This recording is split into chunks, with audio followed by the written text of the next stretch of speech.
Kalau kita membaca di dalam Asbabun Nuzul, cerita yang berkaitan dengan surat Al-Muzammil, maka surat ini turun ketika Nabi dalam keadaan sedih. Waktu itu Nabi sedang berdakwah di antara keluarga besar beliau dan beberapa paman-paman dan keluarga besar Nabi SAW. Jadi lagi berdakwah di antara keluarga besar, kemudian beliau mendapatkan penolakan, terutama penolakan dari Abu Lahab. Kalau yang lain nggak menolak, hanya diam saja. Kalau Abu Lahab menolak dengan kasar, menolak dengan marah, menolak dengan menghina, mencela, sampai ngata-ngatain Nabi, engkau itu anak yatim, kamu harus tahu diri, kamu itu siapa yang selama ini membesarkan kamu, kami adalah paman-paman kamu, seandainya kamu mau mengajarkan kami lebih tahu daripada kamu, karena kami lebih tua, kami lebih banyak pengalaman, kami. Abu Lahab menolak dakwah Nabi dengan sombong. Sehingga kalimat-kalimat Abu Lahab ini membuat Nabi merasa sedih. Setelah Nabi berdakwah kepada keluarganya, Nabi juga berdakwah kepada tetangganya, kepada beberapa orang yang beliau kenal, kemudian kepada masyarakatnya yang ada di kota Mekah, dan sebagian besar dari mereka itu menolak Nabi. Bahkan tidak sedikit dari mereka yang menolak Nabi dengan cara-cara yang menyakiti perasaan Nabi. Karena Nabi juga manusia biasa, beliau seorang yang pemaaf, beliau seorang yang lapang dada, tetapi beliau juga punya perasaan. Bukan berarti beliau plain, lempeng, nggak punya rasa gitu. Bukan, beliau juga seorang yang sangat halus perasaannya walaupun sangat pemaaf. Halus perasaannya walaupun sangat lapang dada. Sehingga kalimat-kalimat yang beliau dengar dari pemuka Quraisy yang durhaka itu menyakiti perasaan Nabi, membuat Nabi sedih. Dan yang lebih lagi menyakiti perasaan Nabi itu bukan karena dikata-katain, tapi karena justru Nabi kasihan sama mereka. Bisa ngebayangin gimana nasib mereka nanti di akhirat jika mereka menolak dakwah Nabi SAW. Sehingga dalam keadaan yang seharian Nabi lelah berdakwah, keliling ke sana kemari ditolak, ketuk pintu rumah nggak dibukain, datang ke sebuah tempat yang kerumunan orang diusir, Nabi diperlakukan seperti orang yang hina, seperti orang gila, semua menjauh dari Nabi. Sehingga Nabi pulang ke rumah di malam hari setelah seharian capek, dalam keadaan berkeringat, dalam keadaan kotor karena dilempari. Nabi pulang ke rumah, untungnya Nabi memiliki seorang istri yang sangat pengertian, sangat bijak, solehah, yaitu Sayyidah Khadijah. Nabi pulang ke rumah, dibukain pintu rumahnya oleh Sayyidah Khadijah, dan Khadijah paham betul keadaan Nabi, sehingga ketika Nabi sampai di rumah, Khadijah mempersiapkan kebutuhan Nabi, makan malamnya, kemudian Nabi mandi dulu biar seger. Setelah mandi Nabi makan, kemudian setelah itu Nabi bercerita kepada Khadijah, Khadijah hari ini aku keliling tetapi diusir, Khadijah begini, Khadijah begitu. Nabi curhat kepada Khadijah. Khadijah itu tahu betul keluh kesah Nabi dalam perjalanan, dalam perjuangan dakwah yang luar biasa. Khadijah tahu betul perjuangan yang gak mudah. Dan Khadijah mencoba untuk menghibur Nabi semampu Khadijah. Jangan sedih, wahai kekasih Allah, sesungguhnya Allah gak akan mengecewakan engkau. Dan seterusnya. Sambil Nabi istirahat, maka Nabi curhat kepada Khadijah. Lalu setelah semakin larut malam, Nabi pun tidur bersama dengan Khadijah. Dalam keadaan masih ada rasa yang berat di hati beliau. Kalau Nabi capek secara fisik, maka Nabi bisa istirahat dengan makan, mandi, kemudian tidur. Itu cara istirahat dari lelah fisik. Tetapi ternyata Nabi waktu itu bukan hanya lelah fisiknya, yang lebih berat lagi adalah Nabi lelah batinnya. Ini buat kita semuanya, semua kita pasti merasakan lelah batin. Kalau lelah fisik, kita tahu obatnya. Ketika kita lelah secara fisik, kita bisa istirahat dengan duduk, kita bisa istirahat dengan goler-goler, berbaring, kita bisa istirahat dengan tidur lelap, kita bisa istirahat dengan santai-santai, kita bisa istirahat dengan makan dan minum, ngopi, ngeteh, minum jus, makan buah. Kita bisa istirahat dengan nonton, kita bisa istirahat dengan bercanda dengan anak-anak, dengan keluarga. Itu adalah cara kita melepaskan lelah fisik, merecovery lelah fisik. Sakit Fisik juga demikian, recovery-nya kita bisa dengan bed rest, kita bisa dengan minum obat, kita bisa dengan terapi. Itu adalah cara kita recovery sakit fisik, lelah fisik. Tapi bagaimana kalau kita sedang lelah batin, sakit batinnya, perasaannya yang sakit, hatinya yang sakit, pikirannya yang sakit, jiwanya yang sakit, dalam tanda petik. Gimana cara kita merecovery semua itu? Gimana cara kita ngobatin batin kita yang sedang terganggu? Gimana cara kita ngobatin hati kita yang terluka? Gimana cara kita ngobatin perasaan kita yang tergores? Ternyata bukan dengan entertain. Cara ngobatin jiwa kita, cara ngobatin hati kita adalah dengan zikrullah, mengingat Allah. Kenapa bisa kayak gitu, Ustaz? Karena jiwa kita itu, roh kita itu asalnya dari langit. Beda sama jasad kita, fisik kita. Jasad atau fisik kita itu asalnya dari bumi. Sehingga ketika dia sakit, maka obat-obatnya ada di bumi. Tapi kalau roh kita, jiwa kita itu ditiupkan oleh Allah asalnya dari langit.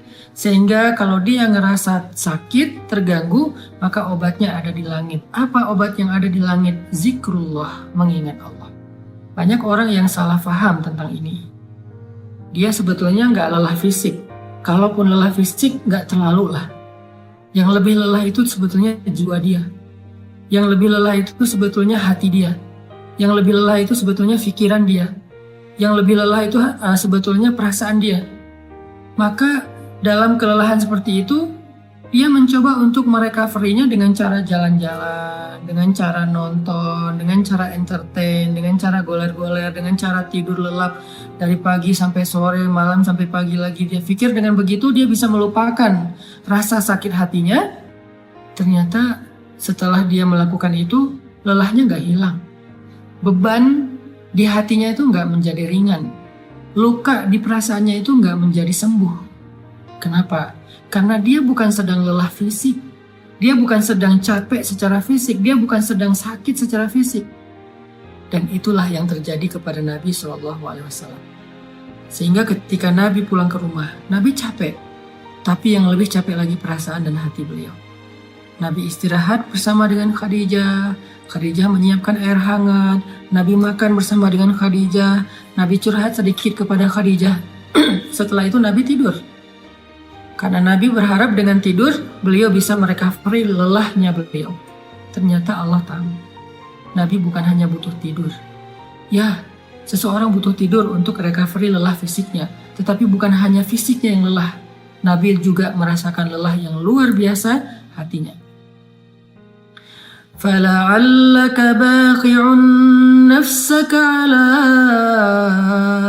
آثَارِهِمْ فَلَعَلَّكَ بَاخِعٌ نَفْسَكَ عَلَىٰ آثَارِهِمْ إِن لَّمْ يُؤْمِنُوا بِهَٰذَا الْحَدِيثِ أَسَفًا.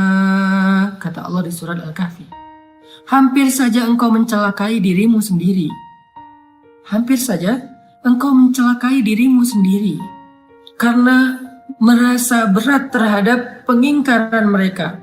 Merasa berat terhadap kedurhakaan mereka, merasa berat terhadap kekufuran mereka, hampir saja engkau mencelakai dirimu sendiri. Hampir saja engkau membebani perasaanmu sendiri.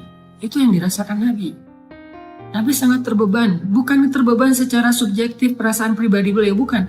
Beliau itu terlalu menginginkan hidayah kepada umatnya. Beliau itu akan sangat sedih kalau ada yang menolak dakwah beliau. Bukan karena pribadinya, tetapi karena kasihan kepada mereka. Allah tahu Nabi sedang merasakan itu. Sehingga ketika Nabi tertidur, terlelap, Muzammil itu sebuah kiasan bahwa Nabi itu tidur lelap. Dalam bahasa Arab, orang kalau tidur lelap itu diistilahkan dengan berselimut. Walaupun bisa juga bermakna memang Nabi memakai selimut, tetapi Al-Quran lebih dalam dari itu. Al-Quran sedang tidak bicara hanya soal selimut yang dipakai Nabi, tetapi Al-Quran itu adalah bahasa sastra, bahasa yang tinggi. Maknanya itu tidak sedangkal pemaknaan kita, pasti pemaknaannya lebih dalam lagi. Sehingga kalimat ya ayyuhal muzammil, wahai orang yang berselimut di sini artinya wahai orang yang sedang lelap dalam tidurnya. Wahai orang yang sedang nyaman dengan tidurnya. Kan berselimut itu nyaman, lelap ya. Wahai orang yang sedang beristirahat dari lelah fisiknya dengan cara tidur. Allah tahu Nabi butuh istirahat, tidur agar bisa merecovery capek secara fisik. Tetapi Nabi juga butuh sesuatu yang bisa merecovery capek batin, perasaan, jiwa dan pikiran beliau. Sehingga Allah berfirman, "Qumil lail." Bangunlah di malam hari. Ternyata fadilah keutamaan pertama dari tahajud itu adalah tahajud obat dari lelahnya jiwa. Tahajud adalah recovery batin. Tahajud adalah obat hati. Tahajud adalah penenang pikiran apabila dilakukan dengan sungguh-sungguh. Tabattul atau tabatilah. Itulah keutamaan tahajud. Setelah Nabi beristirahat dengan cara tidur untuk merecovery lelah fisiknya, Allah suruh Nabi juga untuk melakukan sesuatu yang bisa merecovery lelah batinnya. Apa itu? Qumil lail. Berdirilah di malam hari. Bangun malam, tahajud. Sehingga buat kita semua yang pernah merasakan lelah batin atau mungkin sekarang sedang merasakan itu, sedang ngerasa lelah batinnya, sedang ngerasa capek jiwanya, sedang ngerasa sakit hatinya, sedang ngerasa terluka perasaannya, sedang ngerasa galau pikirannya, qumil lail, bangunlah di malam hari, maka Allah Subhanahu wa Ta'ala akan mengobati luka di hati kita, seperti obat yang bisa menyembuhkan luka di fisik kita. Bangunlah di malam hari, maka Allah akan menyembuhkan sakit hati kita, seperti obat yang bisa menyembuhkan sakit fisik kita. Bangunlah di malam hari, maka Allah akan menyembuhkan goresan di perasaan kita, sebagaimana obat bisa menyembuhkan goresan luka di kulit kita. Bangunlah di malam hari, maka Allah Subhanahu wa Ta'ala akan menenangkan pikiran kita, sebagaimana ada jenis obat yang bisa menenangkan kita dari rasa sakit. Bangunlah di malam hari, maka Allah akan melapangkan dada kita, sebagaimana obat bisa menjadikan kenyamanan bagi kita yang sedang merasakan kesakitan. Bangunlah di malam hari, Allah Subhanahu wa Ta'ala akan menyembuhkan penyakit-penyakit amradul qulub, atau perasaan tidak nyaman di jiwa kita.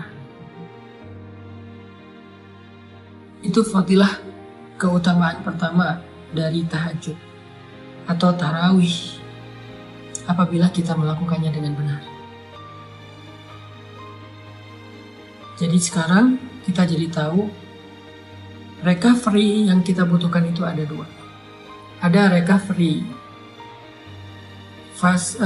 fisik, ada recovery zahir, ada recovery jasad kita, tubuh kita, ada recovery jiwa kita, batin kita, perasaan kita, hati kita.